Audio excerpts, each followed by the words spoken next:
All right, YouTube, how you doing? Welcome back to the channel. So last season, I came in last in my league in fantasy football. When you come in last in my league, this is what happens to you. It's a 10-team league. 9 other people get to unload with a paintball gun at you, each one shot, and it's a pretty legitimate gun. Breaks the skin and everything. It killed. We just did that a couple weekends ago to celebrate and have our new draft. But yeah, I don't want you guys to turn into me from last season. Now, quick disclaimer, my entire team got injured last season. You know, starting with Derrick Henry, Adam Thielen. Pretty much my entire team didn't like to see the football field, so I can at least take that one on the chin and say, you know what, Ev, you had a good draft.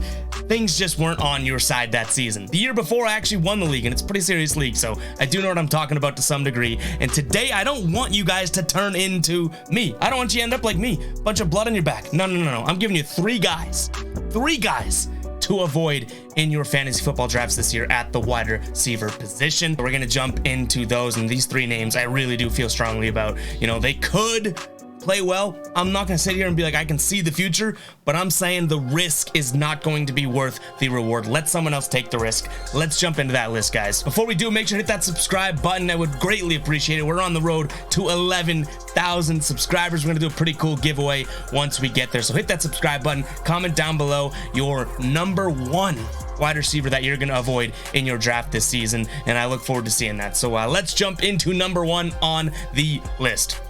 Number 1 on the list is going to be Tyler Lockett. Now, for multiple reasons, main reason being Russell Wilson is not going to be in Seattle anymore. He's playing in Denver. Tyler Lockett was Russell Wilson's binky, and he is gone. Now, most people do know that. A lot of people playing fantasy football know that. But it comes to a time when you see Tyler Lockett still there, when you're crossing off the names and whatnot on guys that are, you know, already been drafted, and you're saying Tyler Lockett's there. Oh, wow, last year he did this. The year before he did that. The year before that he did that.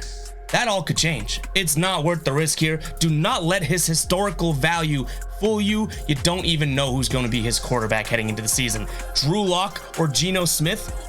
Why do you want to say or? There should be no or when it comes to who is going to be the starting quarterback for any of your wide receivers on your fantasy team. So for that reason, I am out. And honestly, even with Wilson, Lockett would have sort of let down games. Last season, he had one of the highest margin ranges in terms of low-level games and high-level games from fantasy value. I think it ranged from like 3 points to 20-plus points, something like that. So he started to become inconsistent with the emergence of DK Metcalf to begin with, and now you don't even have one of the better quarterbacks throwing him the ball.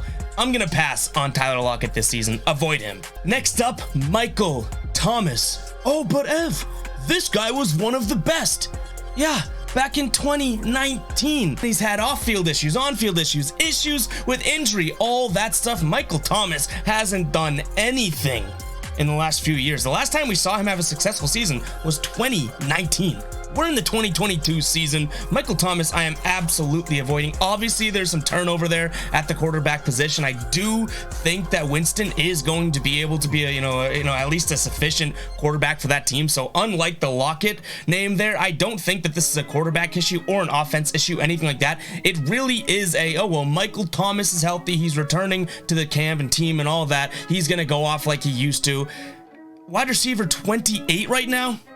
Not for me. He is not a top 30 wide receiver after not playing successful football year in and year out for the last few years. I need to see it first. Don't take the risk thinking you got the 2019 Michael Thomas. It's 2022. Let someone else take that risk. You can find another wide receiver around that range. Avoid Michael Thomas. Next up, and it's sad to see this name on the list because I do like this receiver. I love a receiver that can run an absolutely mean route.